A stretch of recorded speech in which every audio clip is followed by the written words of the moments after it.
Alrighty, we are back. Your favorite podcast show of the week. This is Location Weekly. It's episode number 485. We're recording live on October the 6th. Yes, it is fall. And here we are. Brianna, how's it going? It's going good. I was just giving you a little bit of, I don't know, giving you my grumpiness for recording in the middle of the start of the Braves game.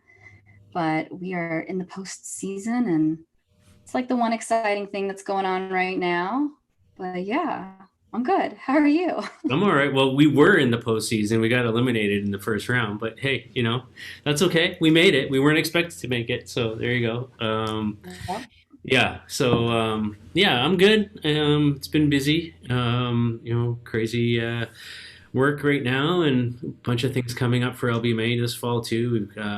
We're participating in the Retail Innovation Conference that's coming up, and then Retail Local will be happening in November shortly. So lots going on, lots of things happening, and yeah, it's interesting. I'm just watching and observing kind of how the retail industry and the restaurant industry and all these different markets are kind of recovering out of COVID. And of course, you have an election coming in less than a month, and who knows what that'll do.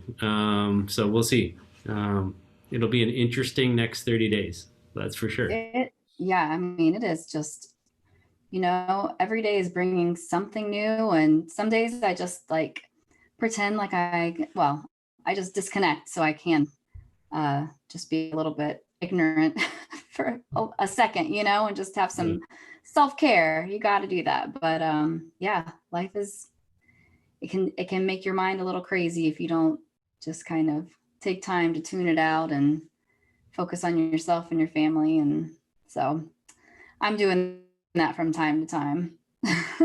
You Or got it, baseball, right? It's whatever. because otherwise it's like you're living like you're in the reality show that's going on. Which, yeah. Anyways, all right. Well, we've got a good show for you. We've got four stories that we wanted to cover off on a range of things here. Some interesting brands doing some cool things, and as per usual, I'll let Brianna kick us off. Yeah, this is actually a really cool story from BMW. And my hometown actually is home to BMW North America. So, they have like a great museum, and I've seen lots of the cool stuff that happens there.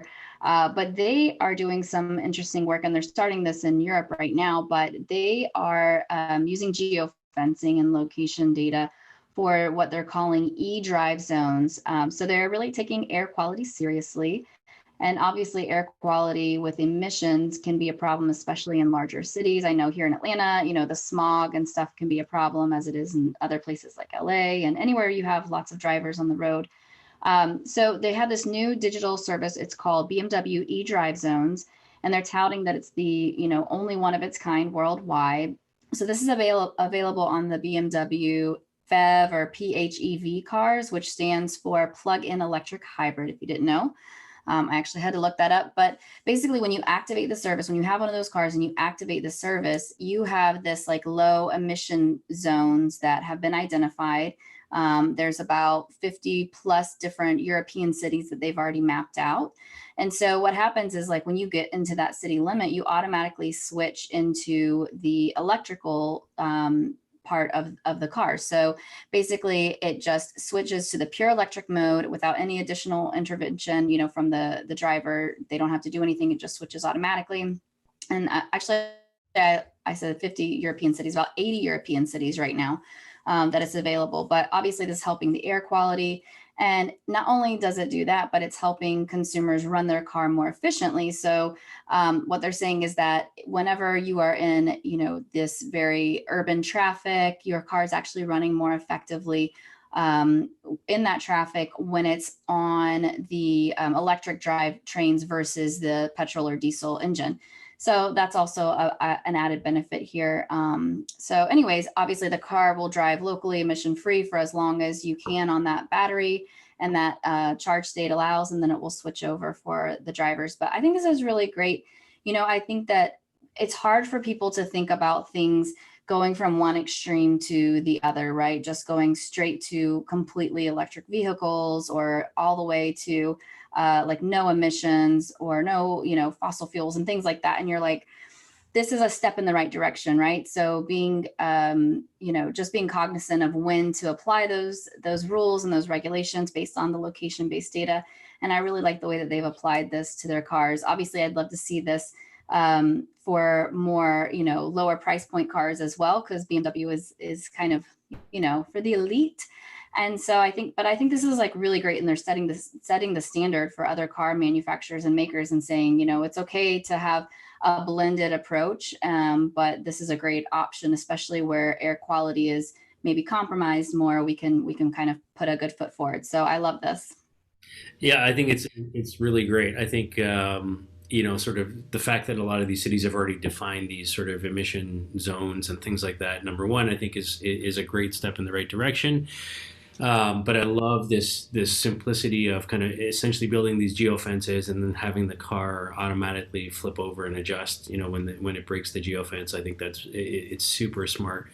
And I think in a lot of ways too, like from a location data company perspective, if you're one of these data providers, just sort of predefining these geofence areas, not just around stores, around individual businesses, but these zones. By economic functions or climate functions or these other different sort of broader categories like we're talking about here, I think there's a big opportunity there, right, to start to develop new ways to interact not just with ads but with machines, right?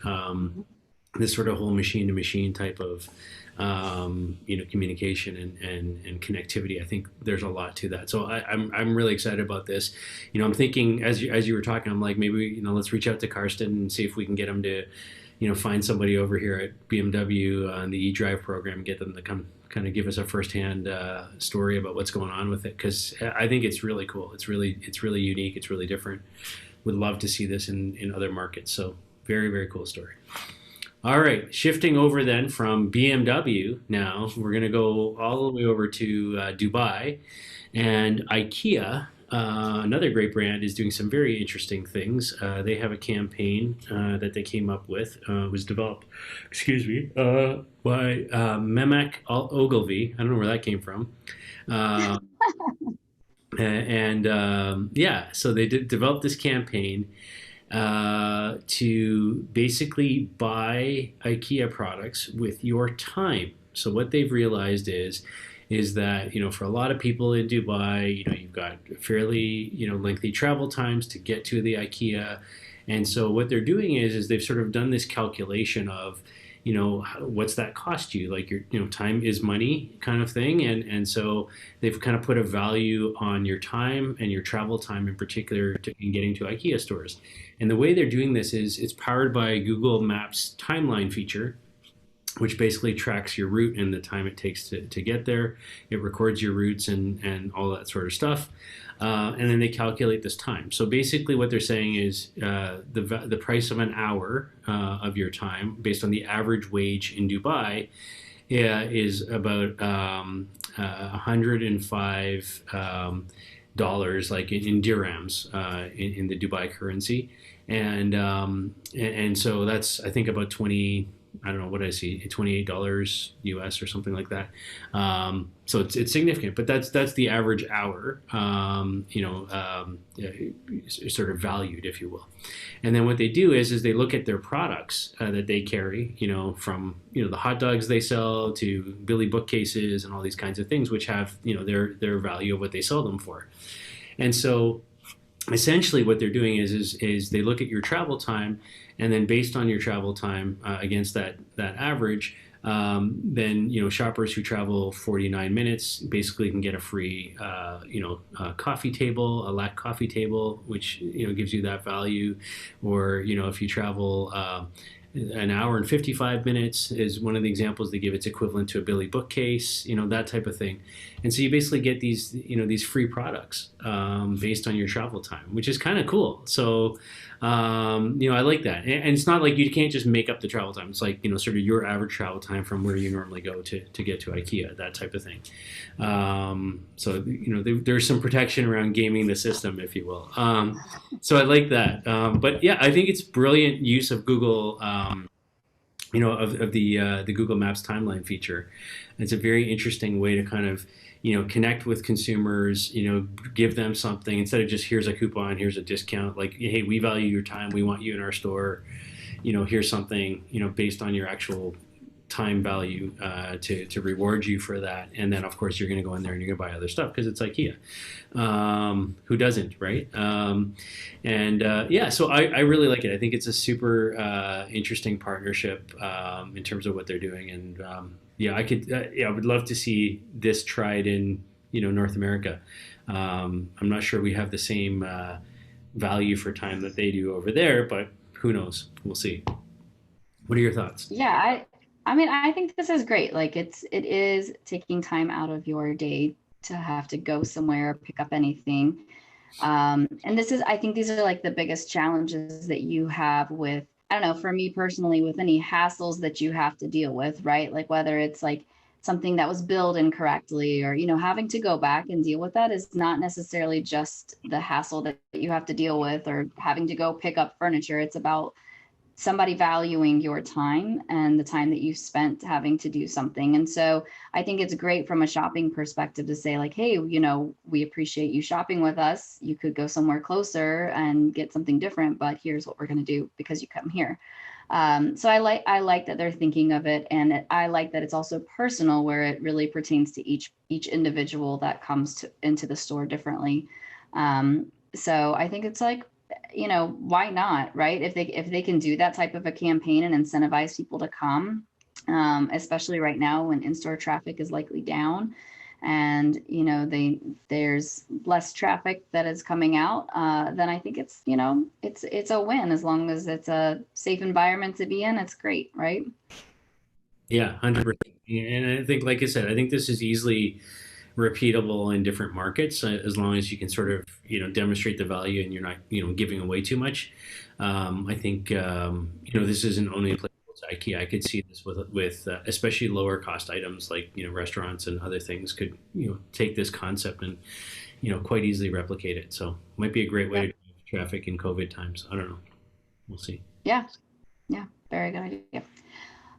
Okay, so there's a new sort of acquisition purchase that we are announcing as our next story.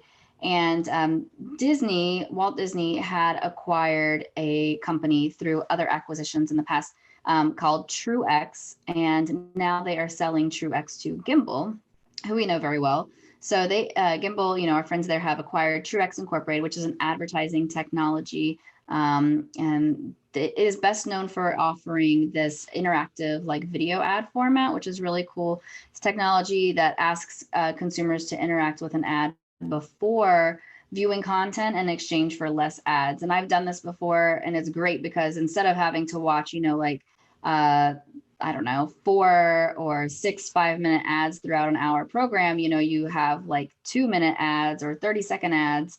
And you just kind of interact and answer some questions in the beginning, which is great, right? Especially for people who are not necessarily like sitting still and wanting to watch things, they just kind of want to passively watch it. So I think that this is a great option. Anyway, so the whole acquisition and kind of the thinking process, at least what Gimbal has shared with the press, is that they aim to grab a bigger foothold in the addressable TV, advanced TV advertising space. So they're quoting that addressable TV spending in the U.S. is going to surpass $2 billion this year, and it's expected to exceed $3.6 billion in 2022. So those are some big numbers. Obviously, Gimbal wants to play in that space. And they also noted that they wanted to help marketers better understand whether somebody, who browsed a product online is worth advertising to, or, if that ad actually drove results as like foot traffic to the store, or another use case that they gave was helping to minimize, ad fraud. So non-human traffic and bots, helping minimize that. And so apparently this acquisition of TrueX is going to help them with a few different use cases. But yeah, I think this is a great acquisition. So a big shout out to our friends over there, Matt Russo, who's acting CMO and COO, and Brett Gentry, who's SVP of Sales, who we've run into lots, at various LBMA events and other industry events. So I'm glad to see it. For me, my thought is like, I think that this is beneficial to their business. Number one, and number two, I'm glad to see this type of an acquisition taking place right now, whereas a lot of it has been more about like consolidation or some of the location aspects going away. To me, this is more about enhancing the offerings that Gimbal has and being able to provide more value to their customers. So I think this is a good announcement. Yeah, I am 100% on board with this. I think it's a brilliant move for Gimbal. I think the TV market is heating up right now, especially with people stuck in their houses. Yeah. Now's the perfect time for this kind of thing. So to add to your shout outs, I'll add Liz Weinstein and Rob Emmerich and the rest of the crew over I there. can take all of them. Yeah, all of them. We love the Gimbal people. I mean, come on. They're awesome. But yeah, it's for me, the thing that this really drives home is, if I wind the clock back to when we started the LBMA, we always talked about this intersection of people, places, and media. And media for us was always all media, right? Radio, television, out of home, mobile, all of it, right? And now, here you have kind of, and they're obviously not the only one doing this. I know Place IQ has done a fair bit of work in TV attribution and things like that with location data. But I think at the end of the day, as I said, like people are in their homes, they're consuming more and more, streaming content, addressable TV, all of it. And I think at the end of the day, not only having, some play in the ad delivery piece of it, but having the, as Gimbal does, the ability to kind of look at the attribution. Does that result in traffic to the store and those aspects of it? The location aspect of it, I think, is huge, right? So, for me, that's always been the game of, did somebody sitting in their living room, as a location that's watching that TV, ad, did that ad result in them moving from point A, their living room, to point B, which is the store or the restaurant or whatever the ad was for, and they can see that now. And I think this is a good piece of that. We've seen other examples of this. For example, Shazam's been doing a fair bit of this over the years in, delivering, Shazamable TV commercials, where you pull out your phone and you kind of Shazam the commercial, and then they store that data and they look to see if you've moved again from where you saw the TV commercial to the place. So I think this is a growing field. We're going to see a lot more of this type of thing, of being able to not only look at the delivery of the content and the sort of interaction with it, but the attribution associated with it in terms of its results in the physical world. And I think it's massive. So I'm all over this. I think this is a great move for Gimbal. I think you're seeing, as you and I've talked about for the last number of months, the consolidation that's going on in our industry. And I think this is just yet another one, another great move, and we're going to see more yet before the year's done, I'm sure. So that's it. Yeah. All right, one final story now to kind of shift gears. Amazon, it seems like Amazon's in the news all the time. This time for payments technology. So they announced last week a new technology called Amazon One, O-N-E, not number. And this is to let you pay for things in stores using your palm print. So you just hold your hand over, and it's based on a stored credit card that you associate with your palm print. And basically, you just walk up to the sensor that they provide in the stores, and you wave your hand over it, and you can enter the store, or you can buy things at checkout for free. So I think you could see this technology obviously in an Amazon Go type of environment, but you could. They're positioning this as something that can be used by potentially many different types of retailers as well, not limited to their own stores, but you will see it initially in the Amazon Go stores in Seattle and San Francisco and Chicago and so on. So yeah, I think it's interesting. From a touch-free COVID sort of point of view, I think there's a lot of value in that. but it is Amazon, and I think there is, you will get some pushback from a privacy point of view as well because they already know a lot about you, of course, and now they're asking for your palm prints that they want to store, and there was a lot of controversy previously about them on facial recognition, which caused them to pull their facial recognition product off the market. So it's they're Amazon. They're going to try everything. They're going to get into everything. They're going to, see what sticks and what they can get away with. And as is their right as a commercial entity. But I will say that I think that this technology um, will play a lot nicer and have a lot more legs than a facial recognition technology from Amazon. So at the end of the day, we're somewhat used to mobile wallets, and we're somewhat used to having data stored in those environments. Now we're just talking about palm prints, kind of adding a different layer to it. Instead of me tapping my phone or tapping my watch, or now I'm just doing this. Okay, personally I'm not so against it. As a payment method. Now, obviously, people have been trying to pay with their faces and things like that in China and other markets, and having some success with that as well. We're going in this direction, people. This is just what's happening, and we just need to get ready for it. So, yeah. Yeah, I mean, the last two stories from Amazon have not been my favorites. Honestly, I just, I probably am one of those people that would maybe have a little bit of pushback against this type of a payment method. And, I feel like my phone's with me already, so I'll just use my phone for that, as a payment method. But, and I think that there's a different, even the difference between like Apple and Amazon, I think the trust level is slightly different.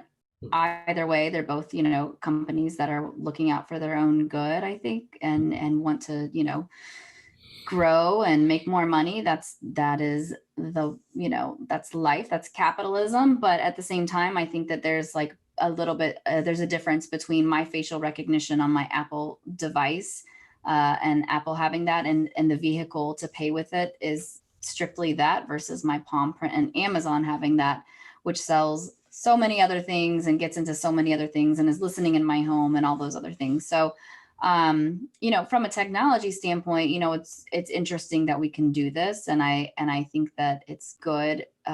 Maybe there's a better way to present it. I'm not sure what it is yet, but I don't know. I don't know how I feel about it yet. I'm kind of hesitant on this one. All right, that's fair. I think that's fair. Yeah. Yeah. Okay. I mean, especially the part of the story that says, okay, Amazon's providing it not only to their own retail locations, but also for other retailers. So now Amazon knows what other retailers I go to, where else I shop at, so they can further advertise to me. They can further understand me. They know more and more and more and more about me. And that just to me presents a lot of questions. Whereas right now it's a little different. So All there's right. at least a paper wall. Yeah. That's There all I you got. go. Okay, well, that's our show. A wide ranging set of stories there from some interesting brands, and I think some pretty cool use cases. Um, I think probably for me, BMW and IKEA kind of stand out as just different ways to go about using location data that at least I haven't seen a lot kind of applied Yeah. in that way before. So I really like those. But yeah, for our listeners and viewers, this has been episode number 485 of Location Weekly. We thank you for your time. We appreciate it. And if you have feedback, reach out to us. If you have story ideas, reach out to us. Just reach out and give us some likes, give us some stars, whatever you do on the platform you consume. And yeah, we'll see you next week for 486. Have a great week, everybody, and we'll talk to you soon. Bye. Bye.